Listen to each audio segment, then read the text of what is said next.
Good American Family Review. Truth is stranger than fiction in Hulu's riveting series of adoption gone terribly wrong.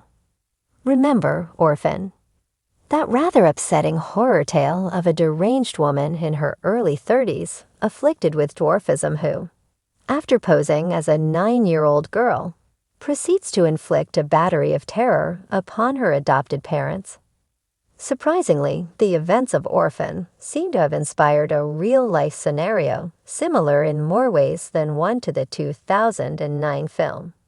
It's in Good American Family, Hulu's 8-episode dive into a strikingly similar story, the events that unfolded, and the two perspectives that shape a narrative twist, thrusting the collective mentality of viewers from one perspective to another.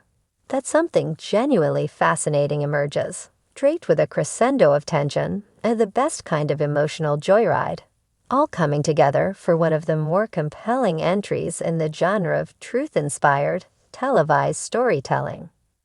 A block of text precedes every episode, warning of how the impending series may handle the story of Christine and Michael Barnett, the couple at the center of this murky dilemma alongside a girl named Natalia Grace. However, we're already getting ahead of things, as the show begins with Christine, Ellen Pompeo, by all appearances on top of the world, as she delivers an inspirational speech during what looks to be a promotional stop on a book tour, before being interrupted moments later by an army of law enforcement, swarming the stage and escorting Christine away in custody. The details of what led to such an incident remain as yet unclear, and a flashback seems more than necessary to begin unraveling it all.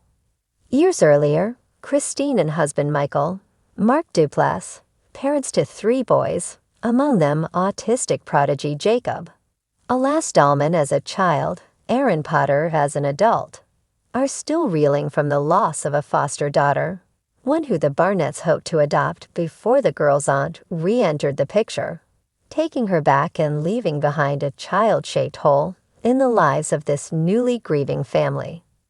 Having put their name on the adoption list and living each day in hope for another chance, their prayers seem to have found an answer when a phone call from First Path, an out-of-state agency, notifies a thrilled Christine that a 7-year-old girl by the name of Natalia, Imogen Faith Reed, has suddenly become available for immediate adoption. It is, however, an urgent situation, as her previous family just recently gave up the child, and if no one claims her in short order, her short-term future lies in the hands of the state. Armed with this knowledge, alongside the fact that she suffers from dwarfism, the Barnetts make the journey to the First Path offices, where an initially cheerful meeting between the couple and their prospective new daughter is immediately followed by the revelation that it's Christine and Michael who now find themselves on the hook for Natalia's prior medical expenses, of which there's many. With credit cards maxed out due to their trip to First Path, Christine put money into a center designed to help autistic children. Michael is managing a circuit city on the verge of closure. It's the late 2000s after all. It's another decision they're forced to make on the spot. Still, the bond they feel just as quickly ultimately overrules any worry these outside forces have triggered. After all, a love like this can endure the murkiest of situations and is bound to last a lifetime. Or so it would seem. Not long after departing First Path with Natalia in tow, a stop for lunch at the beach sees the girl erupt in a sudden outburst as she frantically runs towards the water, seemingly desperate to get away from the table. It's the first of many red flags, both directly involving Natalia's temperament and the details surrounding how she wound up as the Barnetts' 4th child. It isn't long before events around the house point in the direction of what could be considered sociopathic behavior, with off-putting acts of violence such as the appearance of a knife in her possession, the throwing of her siblings' personal items into heavy traffic, and a relationship with Christine that quickly turns icy as a result of it all. Michael, meanwhile, just as quickly takes to Natalia as the daughter he's always wanted. Still, as she literally hides behind her adoptive father every time, Christine informs her husband of another misdeed on behalf of the child. A wedge begins to form. The red flags soon spread to Natalia's history, precisely the background of who she really is, where she's from, and her specific age. It's known that she was born in Ukraine, but although First Path presented her as 7, a meeting at her new school soon reveals the lack of paperwork needed to properly place her in an appropriate grade.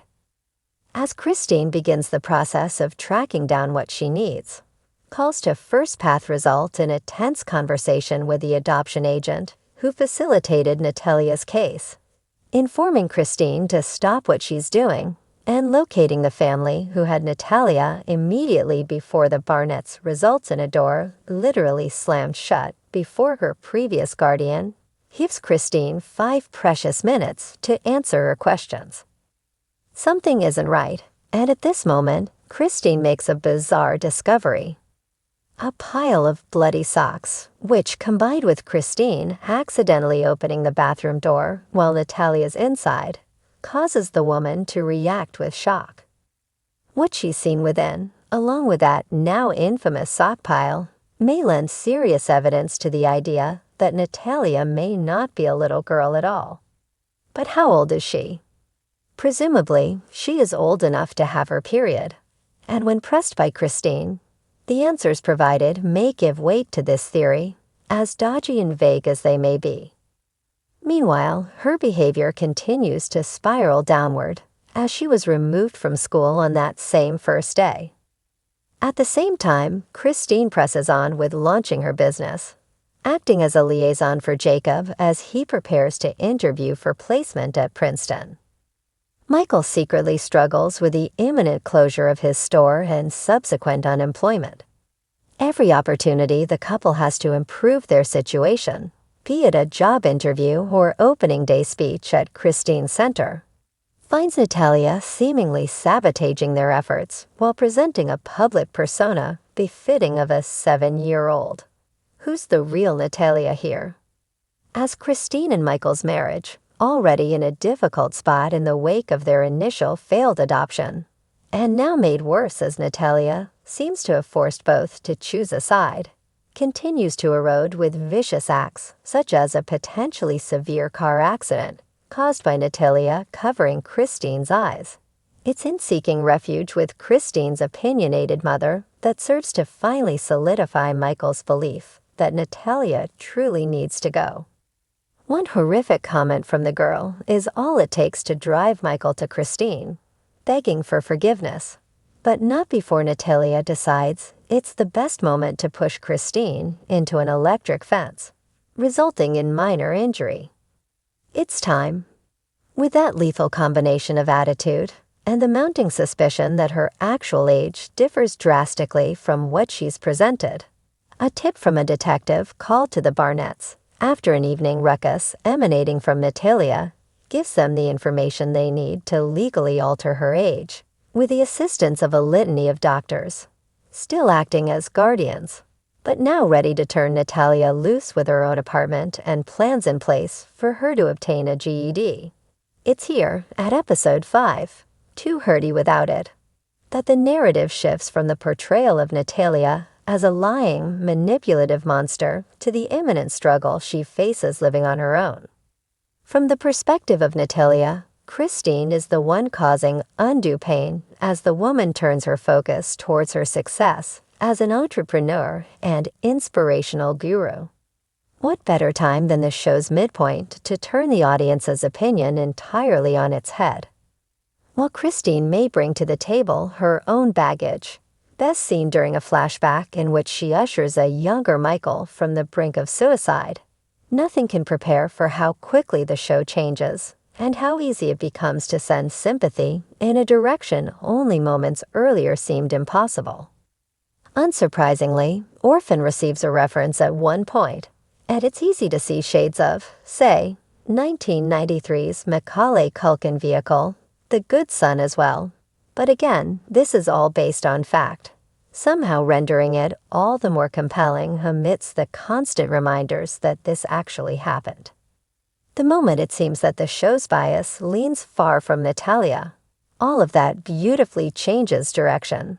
It's a testament to Pompeo, an outstanding Duplass, and the talent that is Imogen Faith Reed.